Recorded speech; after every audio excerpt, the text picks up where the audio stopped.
The monk from the 40 servants is a corridor servant that is mostly about becoming silent and looking inward. It's about making life simple and simplifying those things around you and decluttering your life.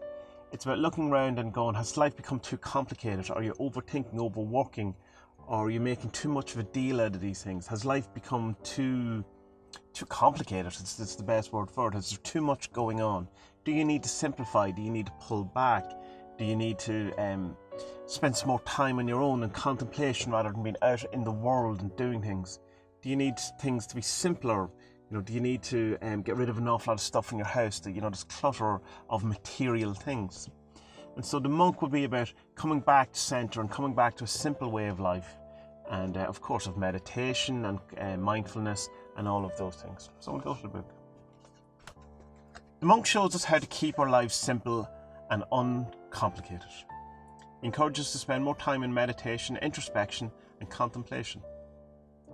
When the monk appears in a reading, it can be a sign that you are overloading your life with too much stuff. And the best course of action would be to simplify and uncomplicate your life a bit. The monk calls for silence, calm, relaxation and time spent away from the rat race. The monk suggests that you spend time in simplicity, perhaps meditating, doing some introspection or contemplative exercises designed to slow you down and focus on the now. Turn off the outer world for a while and come back to the simple inner world.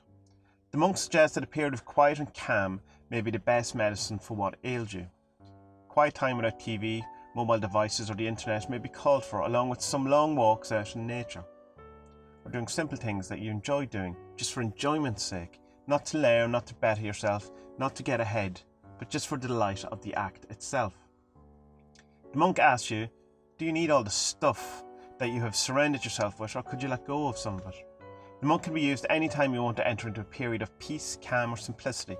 A very favourable servant to keep an image of in your meditation area, for instance. A quick prayer or offering before your meditation practice can be extremely beneficial.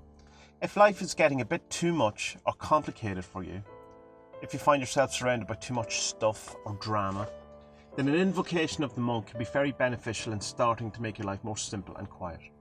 Utilising the monk in banishing rituals to aid the operator's life, to rid the operator's life of needless baggage can be extremely beneficial.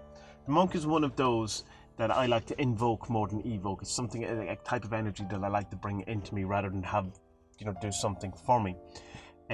So in a meditation practice, it's even that visualization of seeing yourself as the monk, as this, serene, silent, peaceful meditator.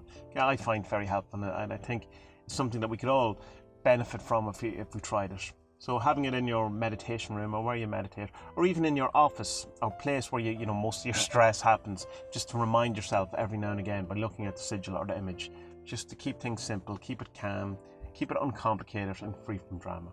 So the monk from the 40 servants, check him out. So if you want to find out more about the 40 servants, you can go to the40servants.com, and there you will find all the information you will need to start working with the 40 servants. You'll also find links to where you can buy the grimoire and where you can buy the deck, and all the information that you could possibly ever want on the 40 servants will be there.